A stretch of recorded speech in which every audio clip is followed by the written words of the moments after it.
Bonjour, dans cette nouvelle vidéo, nous allons parler encore de TIBCO BusinessWorks. Nous allons parler particulièrement de la mise en place d'un système de rejeu basé sur le fonctionnement natif de l'EMS. Pour bien fixer le contexte, si vous avez eu déjà à mettre en place une architecture ESB, vous savez très bien quel rôle joue le rejeu. Vous savez très bien comment c'est important de mettre en place un système de rejeu. Le rejeu va donc jouer un rôle essentiel dans les projets d'intégration basés sur un bus de service. L'objectif c'est quoi? L'objectif c'est garantir la fiabilité et la résilience du système. Dans ce tutoriel, je vais donc vous montrer comment vous pouvez implémenter votre système de rejeu en vous appuyant uniquement sur le fonctionnement natif de l'EMS. Donc, pourquoi mettre en place un système de rejeu?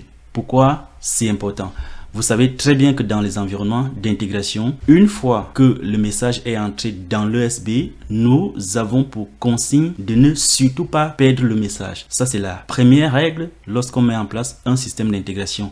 Les messages ne doivent jamais être perdus. Donc, pour certaines erreurs, le système peut à un moment donné déclencher un rejet automatique avant d'écarter définitivement le message. Il faut noter que écarter le message ne signifie pas que le message est perdu. Le message va tout simplement être placé dans une file d'attente et être rejoué par la suite si les conditions sont réunies. Parce que c'est pas dans tous les cas qu'on va activer le rejeu.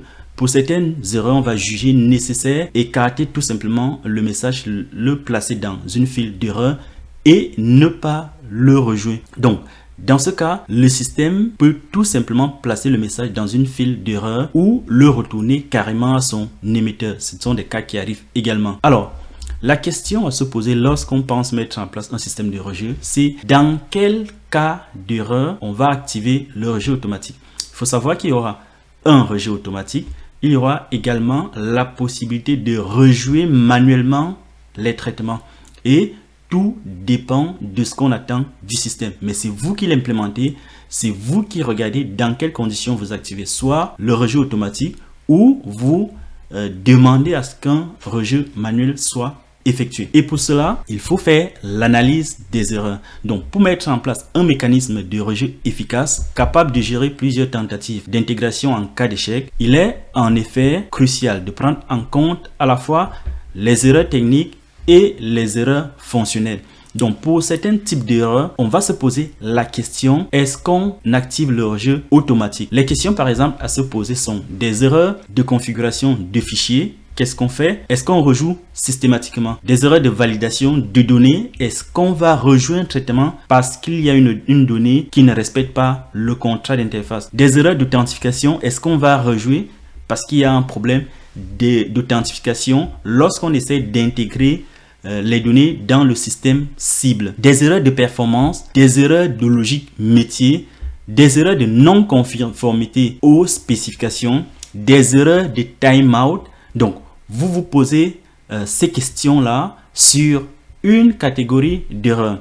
Alors, lorsqu'on commence à se poser des questions, quelle est la démarche à adopter? La démarche consiste tout simplement à faire une distinction d'erreurs, de les catégoriser afin de décider pour quelles erreurs on active le rejet automatique ou on active plutôt le rejet manuel, en sachant que vous pouvez également faire les deux. Dans un premier temps, le rejet automatique un certain nombre de fois, et lorsque vous avez épuisé le nombre de tentatives, vous mettez le message en attente d'un rejet manuel, tout en sachant une fois de plus que avant de faire un rejet manuel, on va analyser les conditions pour lesquelles le rejet n'a pas pu aboutir. Analyser, classifier, catégoriser ces erreurs constitue une étape cruciale. Dans la mise en œuvre de votre rejet, je vous invite donc à traiter tout d'abord cette question avant de vous y lancer. Passons maintenant à la mise en œuvre pour illustrer un cas pratique. Mais avant de voir la mise en œuvre avec TIBCO ESB, voici quelques étapes pour un rejet classique. Donc, dans les cas classiques, quelles sont les étapes? Ce qu'on va faire pour un traitement d'intégration vers un système cible, on va commencer par configurer une file d'erreurs. On va mettre en place une détection d'erreurs. Je vous rappelle qu'auparavant, vous devez avoir effectuer une classification des erreurs. Donc, on fait la configuration de la file des erreurs, on fait le système de détection des erreurs et on active le rejet en fonction des erreurs. Ensuite, il y a un mécanisme de notification qui va, par exemple, vous notifier si un message n'a pas pu aboutir. Vous pouvez également mettre en place un système de notification qui vous dit, quoi qu'il arrive, lorsqu'un rejet est activé. Comme ça, au moins, vous savez si un message est passé par rejet ou pas. Vous devez également mettre en place un système de journalisation pour le suivi de vos traitements. Rappelez-vous, dans le système, dans les ESB, il est important de suivre un message de la réception dans l'ESB jusqu'à l'intégration dans le système cible. Une fois que vous avez mis en place ces étapes, vous pouvez donc activer votre rejet. Mais ça, c'est la façon classique de faire. Pour l'EMS, vous n'aurez pas besoin de faire toutes ces étapes.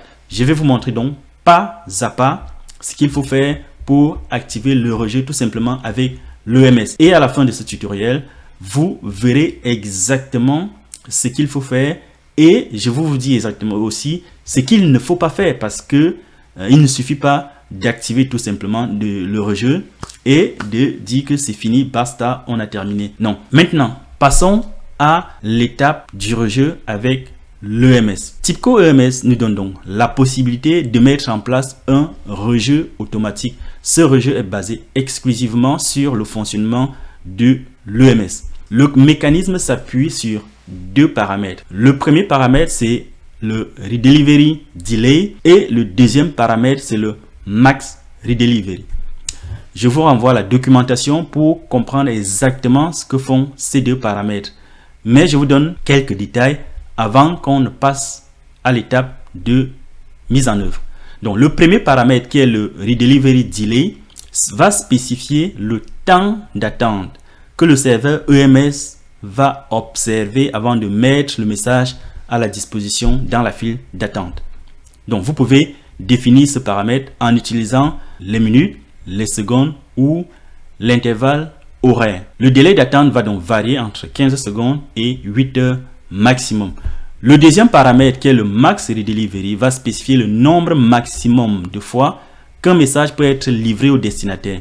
C'est un compteur qui est en entier entre 2 et 255. La valeur de 0 va donc désactiver le Max Redelivery. Une fois que le serveur a tenté de livrer le message le nombre de fois spécifié, ce message est totalement détruit. À moins que vous ayez spécifié un paramètre particulier qui est le JMS TIBCO Preserve Undelivery. Dans ce cas-là, le message ne va pas être détruit, mais le message va être placé dans une file spéciale. C'est une file système qui va contenir les messages qui n'ont pas été finalement intégrés à la destination finale après le maximum nombre de tentatives. Maintenant, pour mettre tout ça en pratique, allons démarrer le serveur EMS et je vous montre comment créer une file avec ces paramètres. Donc, une fois qu'on a dit tout ça, on va aller démarrer notre serveur EMS. Donc, on va juste vérifier que notre serveur EMS est bien démarré. Donc, là, vous voyez, démarrer en cours d'exécution. Ce que vous allez faire, j'ai mis tous les détails là. Donc, vous allez sur votre répertoire d'installation de TIBCO et vous démarrez TIBCO Admin, TIBCO EMS Admin. Donc, vous cliquez. Donc, vous allez sur votre répertoire d'installation de TIBCO et vous démarrez TIB EMS Admin. C'est l'interface d'administration. Donc, la console qui va vous permettre d'administrer votre serveur EMS. Donc, vous avez cette fenêtre là. Une fois qu'on est ici, donc je vous ai mis toutes les commandes. Cet article sera publié sur mon site miafo.net. L'article pour le moment n'est pas encore disponible, c'est encore en mode brouillon. Donc, après la vidéo, je vais publier cet article sur le site. Et donc, vous aurez tous les détails de ce que nous faisons dans ce tutoriel. Donc, une fois que vous avez ça, vous vous connectez sur le serveur EMS. La commande, c'est connect. Donc, connect, le protocole TCP, le nom du serveur, localhost dans mon cas. Mais vous, si vous êtes sur localhost, vous n'êtes pas obligé de mettre le nom du serveur. Donc, je vais mettre directement le port qui est le 7222, le port par défaut. Je mets également l'utilisateur. Dans mon cas, c'est admin. Et vous renseignez le mot de passe, vous faites entrer. Si tout se passe bien, vous allez avoir connect to l'URL de votre serveur. Donc là, je suis connecté et je peux faire show queues pour voir les queues de mon serveur EMS. Donc, ce que nous allons faire, nous allons créer une queue. La commande pour créer la queue, je vous ai mis la commande là. Donc, vous avez créé queue, le nom de votre queue. C'est ce que nous allons faire. Donc, nous allons créer une queue qui va s'appeler queue formation, TIBCO, rejeu, avec les paramètres redelivery delay et max redelivery. Pour ces paramètres, n'hésitez pas à consulter la documentation de TIBCO, la documentation officielle, pour savoir exactement, pour avoir la description exacte de ces paramètres. Donc, je vous ai décrit ça en début de cette vidéo. Nous allons créer donc notre queue avec ces paramètres. Je vous rappelle que le redelivery delay et le max sont valides uniquement pour les queues. Ne les utilisez pas pour les topics parce que ça ne va pas fonctionner. Donc, vous avez le redelivery delay et là, vous avez le max redelivery. Allons ajouter ces paramètres à notre queue. Donc, je fais create queue. Le nom de ma queue, on a dit qu'on va l'appeler queue.formation .TIBCO.rejeu. Donc, create queue.formation. Si je fais tout simplement ça, ça va créer ma queue. Mais on a besoin d'ajouter des paramètres supplémentaires. Donc, je vais ajouter les deux paramètres redelivery delay et max redelivery. Donc, je les ajoute là. Rejeu. Tac. Donc, j'ai ma queue qui a été créée et si je fais à nouveau show queues, j'ai ma queue qui est là, queue formation.tibco.rejeu. Comment je fais pour savoir que mes paramètres ont été pris en compte? Les paramètres redelivery delay et max redelivery. Vous faites tout simplement show queue. En ce moment là, ce n'est pas show queues, c'est show queue, le nom de votre queue. Donc, si je fais show queue, le nom de ma queue, j'ai mes paramètres là, donc je vois bien que mes paramètres ont été pris en compte. J'ai mon max redelivery qui est à 10 et j'ai le redelivery delay qui est à 30. Pour notre tutoriel, nous allons diminuer ces paramètres, nous n'allons pas les laisser comme ça. Et pour mettre à jour les paramètres, je vous ai également mis la commande. Vous faites juste add prop queue, le nom de votre queue, et le paramètre plus sa valeur bien évidemment. Donc on fait add prop, ça c'est l'ajout de la propriété, le queue, le nom de votre queue. Donc ma queue c'est queue.formation et vous mettez à jour les paramètres comme vous le souhaitez. Donc max redelivery, je mets 3, ça c'est dans le cadre de notre tutoriel. Et le redelivery delay, je ne vais pas mettre à 30 minutes, on va pas attendre 30 minutes, mais je vais mettre à 15 secondes. On a dit que ça pouvait être compris entre un minimum de 15 secondes et un maximum de 8 heures. Donc là, il nous dit invalid command add prod. Et en effet, c'est pas add prod, c'est add prop. Add prop. Prop. Donc prop comme properties, c'est pas prod comme production. Donc je fais add prop et vous avez la queue formation TIBCO rejeu has been modified. Votre queue a été mise à jour et on peut consulter de nouveau notre queue. Donc je fais show queue, le nom de ma queue et vous voyez j'ai mon max redelivery qui est à 3 et j'ai le redelivery delay qui est à 15 secondes par rapport aux valeurs qu'on avait 30 minutes et 10 pour le max redelivery. J'ai 3 pour le max redelivery et 15 secondes pour le redelivery delay. Une fois que vous avez créé votre queue comme ça, vous pouvez maintenant passer à la partie client. Donc, vous allez envoyer des messages à votre queue et voir comment le rejeu est mis en œuvre. Mais nous allons encore faire plus. Nous allons créer un projet TIBCO BusinessWorks 6 où nous allons ajouter un module pour la réception des messages. Nous allons voir exactement le comportement de notre fil JMS, comment les messages sont reçus, comment on fait des tentatives d'intégration vers un serveur FTP. Donc nous allons utiliser un serveur FTP pour la réception de ce message. Donc, allons créer le projet sur TIBCO BusinessWorks 6 et nous allons voir comment on intègre vers FTP. Par la suite, nous allons arrêter le serveur FTP et voir comment la tentative d'envoyer des messages vers le serveur FTP va échouer et comment le rejet natif de l'EMS va se déclencher automatiquement. Je sais que vous avez hâte de voir ça. Allons-y. Donc, on se retrouve sur TIBCO Business Studio. Nous allons tout simplement créer un nouveau module. Donc, vous allez sur File, New, BusinessWorks Ressources et vous cliquez sur Application. Comme je l'ai dit à chaque fois, vous pouvez créer votre projet en cliquant directement sur Application Module ou en cliquant sur Application. Donc, je clique sur Application. J'appelle je donne ce nom à mon projet comme dmitech.intégration.rejet. Donc ça c'est le nom de l'application et vous voyez il y a l'application module dont la case Create Application Module est cochée et c'est le module qui sera créé. Vous pouvez directement cliquer sur Finish. Donc je ne vais pas perdre le temps sur la création du projet. Vous avez d'autres tutoriels que j'ai déjà fait sur cette même chaîne qui vous montrent exactement comment créer un projet avec toutes les étapes. Donc je clique sur Finish.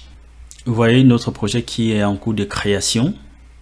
Voilà, notre projet est créé et vous avez ce projet qui est créé avec une erreur. Nous allons corriger l'erreur. C'est juste parce que le process n'a pas de starter, n'a pas de component. Si vous ne savez pas ce que c'est qu'un component, regardez l'une des vidéos que j'ai déjà tournées sur cette chaîne qui vous parle des components. Donc c'est une activité assez particulière qui va démarrer le traitement. Donc vous avez un premier process qui a été créé là. On va juste renommer le process et lui donner un nom plus parlant. Donc mon process, je l'appelle process queue to FTP. C'est le process qui va récupérer le message de la file JMS et l'envoyer sur un serveur FTP. Voilà. Donc on a notre process là. Je vais ajouter quelques activités. La première activité que je vais ajouter, c'est l'activité de lecture de messages. Donc tout simplement un JMS Queue Receiver. Donc je vais sur JMS et je sélectionne JMS Queue Receiver, JMS Receive Message.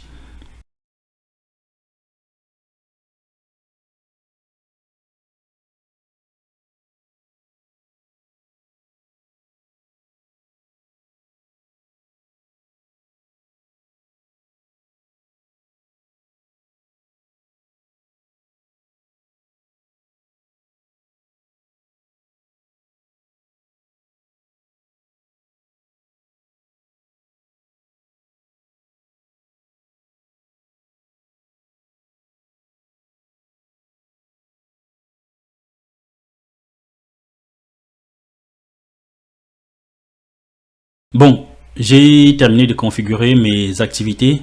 Vous voyez, je n'ai plus d'erreur et on va pouvoir tester tout ça. Donc, je vais pouvoir démarrer mon projet, tout simplement. Donc, je démarre et on va pouvoir envoyer des messages pour voir le comportement. Je le démarre en debug, comme ça, on va voir exactement tout ce qui se passe.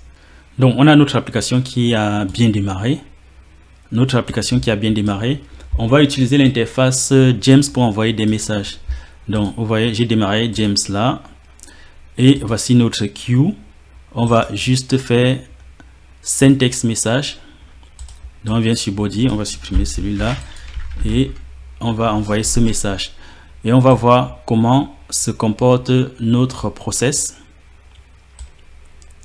Donc vous vous rappelez, l'objectif c'est de voir comment en cas de dysfonctionnement du serveur EMS, en cas de dysfonctionnement du serveur FTP, comment les messages vont être rejoués.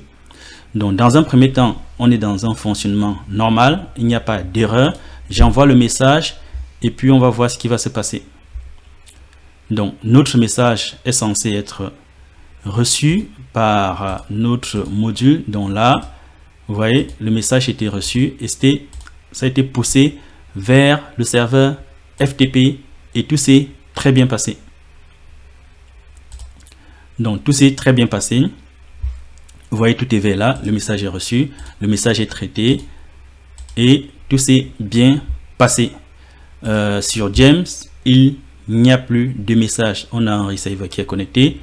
Maintenant, on va aller arrêter le serveur FTP. Donc je vais arrêter le serveur FTP. arrêter. Donc je l'arrête. Maintenant, j'envoie encore mon message et on va voir ce qui va se passer. Donc là, j'ai une erreur. J'ai une erreur. Vous voyez, donc j'ai mon message qui est reçu. Lock entry, FTP put. Il y a une tentative de connexion vers le serveur de destination. Et j'ai un échec. J'ai un échec là. Pourquoi j'ai un échec? On peut regarder l'erreur. Donc sur fault.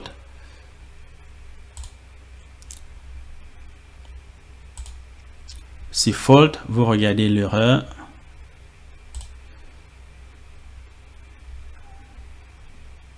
Donc j'ai un message reçu. Voilà. Vous voyez. Unable to establish FTP connection. Donc impossible d'établir la connexion FTP. Et pourtant, vous voyez, mon message a disparu de ma file. Pourquoi? Parce que j'ai mal codé. J'ai mal développé mon process. Et je voulais aussi vous montrer ce cas-là. Qu'est-ce qui ne va pas avec ce process? D'après vous, si vous avez l'habitude de développer des projets, qu'est-ce qui ne va pas avec ce process?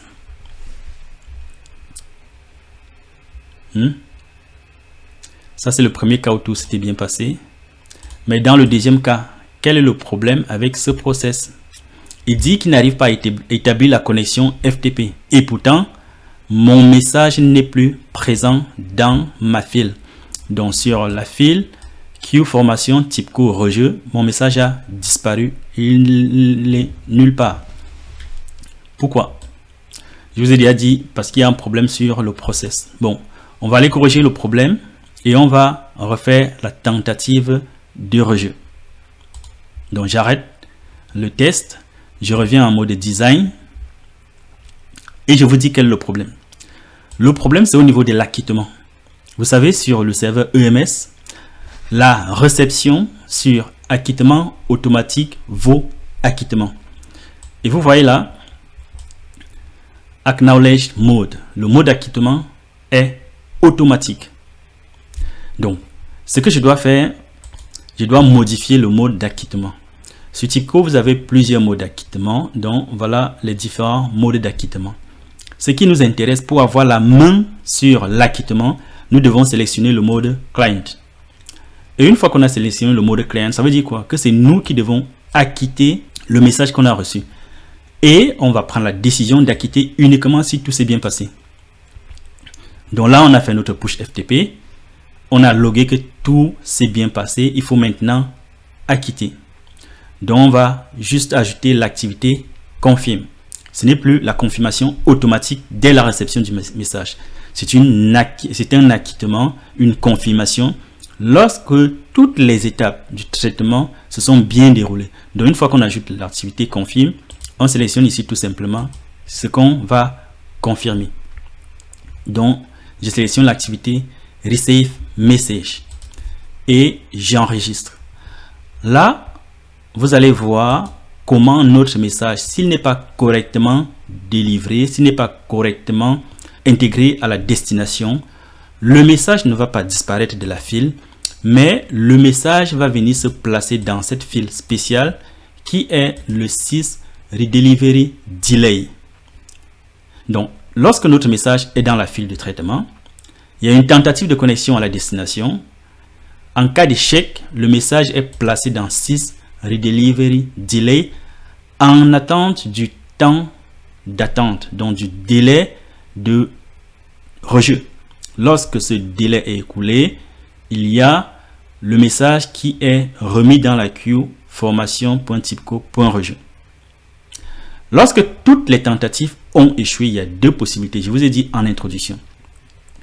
Soit le message est complètement détruit, soit il y a un paramètre spécial qui a été activé. Et si ce paramètre spécial a été activé, le message va venir rester dans cette file spéciale qui est le 6 deliver et le 6 undelivered. Voilà, donc je redémarre mon projet.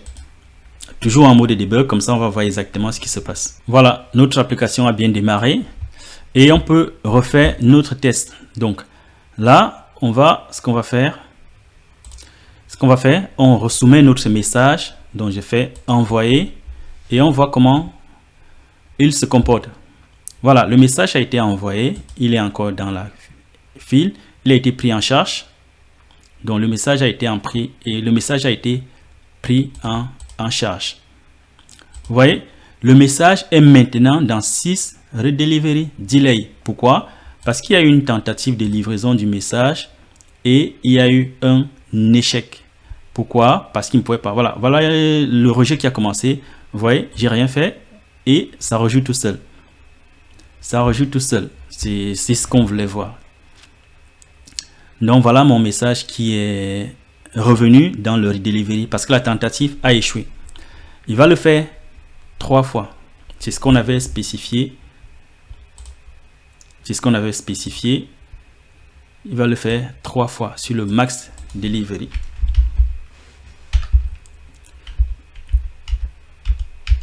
ShowQueue, formation, receiver, il y a un receiver qui est connecté. Allons voir s'il a terminé ses tentatives de rejet.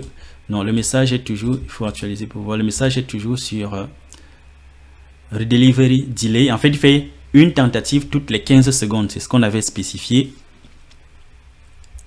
Et là, vous pouvez carrément voir combien de tentatives. Alors, il a déjà fait combien de tentatives? 1, 2, 3. Donc ça, c'était le premier envoi. Il doit faire 3 tentatives avant de s'arrêter. 1, 2, il a déjà fait 2 tentatives. Et vous pouvez carrément voir ici. Vous pouvez voir sur JMS Receiver, sur les propriétés, vous pouvez voir le nombre de tentatives. Donc vous avez JMS, le count, JMS Redelivery Count. Donc ça, c'était la première tentative. Delivery Count. 1.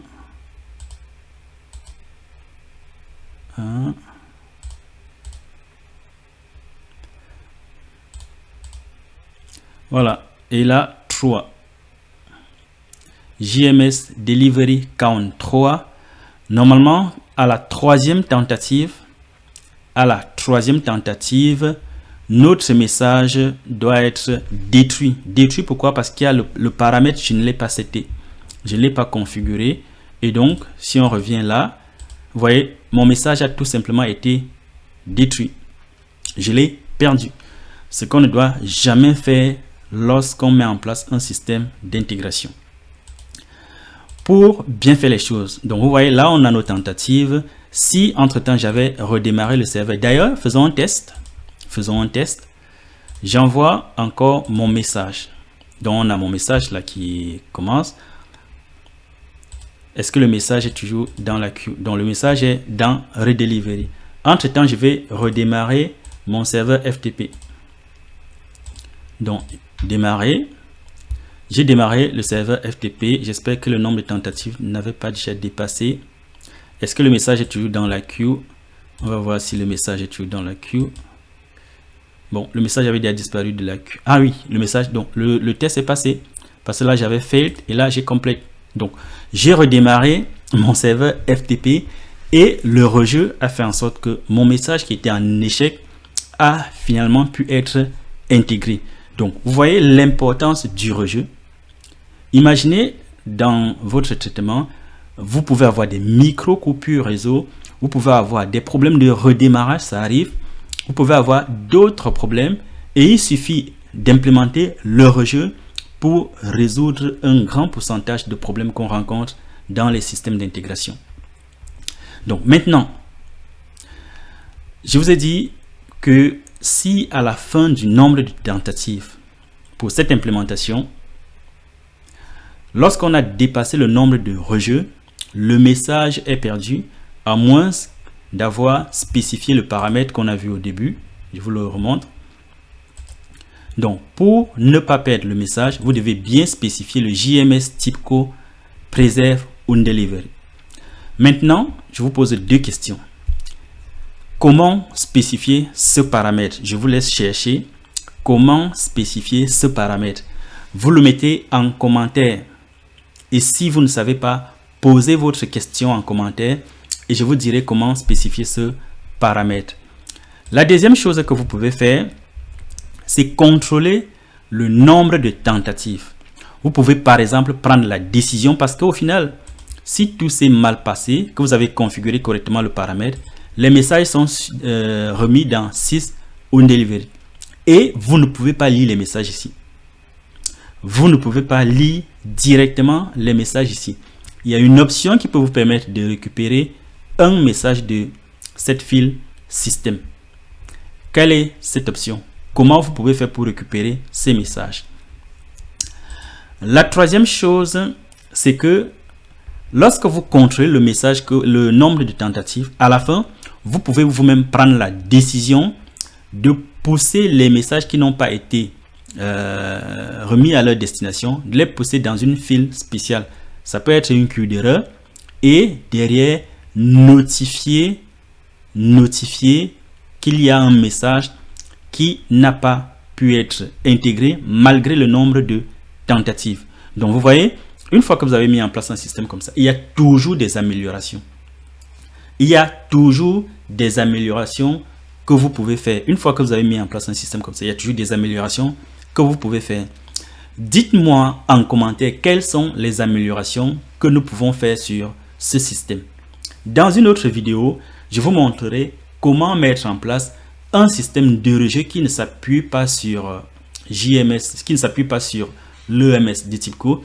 Imaginez, il y a des systèmes d'intégration qui n'ont pas de broker de messages, mais qui ont besoin d'implémenter le rejet. Donc, dites-moi en commentaire, est-ce qu'une vidéo comme ça vous intéresse sur l'implémentation du rejet lorsqu'on n'a pas de serveur EMS ou alors lorsqu'on a un serveur EMS, mais qui n'a pas ces options-là. Et d'ailleurs, je vous rappelle que ces options sont disponibles uniquement à partir de la version du serveur EMS qui implémente JMS 2.0. Sur certaines versions de l'EMS de TIBCO qui implémentait la version JMS 1.1, ces options, ces deux paramètres que nous avons exploités pour mettre en place le rejet n'existent pas. Donc, veillez bien à vérifier ces paramètres avant de venir dire que bon, Dieudonné nous a dit que c'était possible. Là, on a implémenté, mais on ne sait pas comment faire, ça ne marche pas. Vérifiez ces deux versions et dites-moi, est-ce que vous avez aimé cette vidéo? Est-ce que cette vidéo vous a aidé ou va vous aider dans votre projet d'intégration? Dites-moi en commentaire, dites-moi ce que vous en pensez. Mais je pense que c'est une vidéo qui va beaucoup vous aider parce que quand j'ai commencé à mes débuts, ou alors très souvent, j'ai besoin de mettre en place ce système. Et si j'avais eu à regarder une vidéo comme celle-ci, je pense que je serais allé beaucoup plus vite sur certains projets. Et donc, cette vidéo va vous aider à aller beaucoup plus vite, à implémenter une solution native, à implémenter une solution en utilisant un outil natif. Et donc, dites-moi en commentaire si vous avez aimé.